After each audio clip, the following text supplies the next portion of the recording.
I'm, taking a break from city life and all the mania and hysteria that's becoming embraced as normal.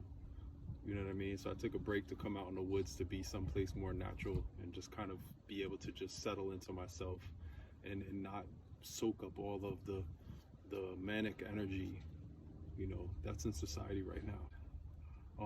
And people are kind of blindly embracing and accepting it. And I think that, there's something scary about that to me, or concerning. I don't know want to say it's scary, but it's alarming and concerning how much people are enthusiastically propagating information that's being given to them without having any kind of expertise in it. In regards to, especially things in regards to health, we've seen that this country, America, is not a healthy country. And if anything, this virus has exposed that. And I'm alarmed constantly when I'm in conversation with people about what's going on, where their solution is always distancing, hiding, masking, vaccine, and I understand that some people are in a desperate state, so they need to try to find something that's going to rescue them or save them. I get that. When you're in danger, you're going to try to find some salvation. I understand that. Yet and still, a lot of people aren't in such a desperate state, yet they're holding fear like they are. And I think that it's time for kind of like a reassessment and gaining a new perspective of like how we engage health and how we engage life and death even.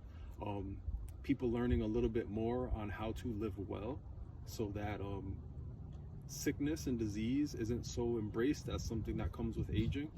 I think that a lot of what we consider being old is a symptom of living wrong or living out of alignment with the body. And we think you're supposed to get diabetes, and we think you're supposed to get arthritis and have all these aches and pains and walk slow and not be able to breathe and look bloated and gain weight. And some people have conditions that lead to those things. Some people are born in a way that they're more likely to end up in those states. But a lot of people, it's due to their life habits, and that's so normalized now that people they're not concerned with it. It's just like it just comes with life, and it comes with this lifestyle. But we don't have to embrace this lifestyle. And that's like just a big part of what I've been trying to focus on when talking to people, is like, reconsider what you consider normal. You know what I mean? Let's challenge things a little bit. Let's take a look at cause and effect a little bit and realize that, like, what have people been eating? How have people been living? What have people been doing? Are they moving their body? Are they breathing intentionally? You know what I mean? Are they eating foods that fortify their body and fortify their immune system? Or are they eating things that are basically like a constant attack on the body? Because that's what a lot of the fast food and processed foods and overly processed, especially like standard farm meat diets and all that stuff it's terrible for the body, whether people want to believe it or not.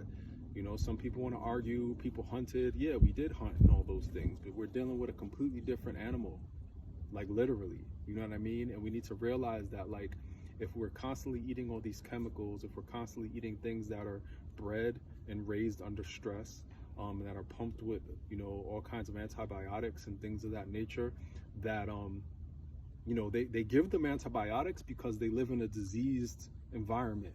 If they don't, these animals will be sick. So they have to give them antibiotics so that they don't fall victim to the environment that they're being raised in.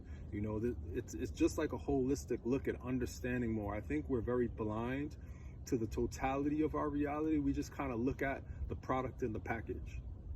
That's where most people's scope is. You know what I mean? It's the end result.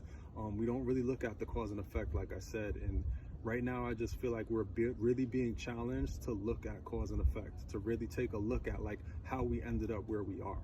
Because if we understand how we ended up where we are, then we can start backtracking and doing new things so that we can end up someplace else and give our children and give the people coming after us better habits so that, they can live a more healthy life.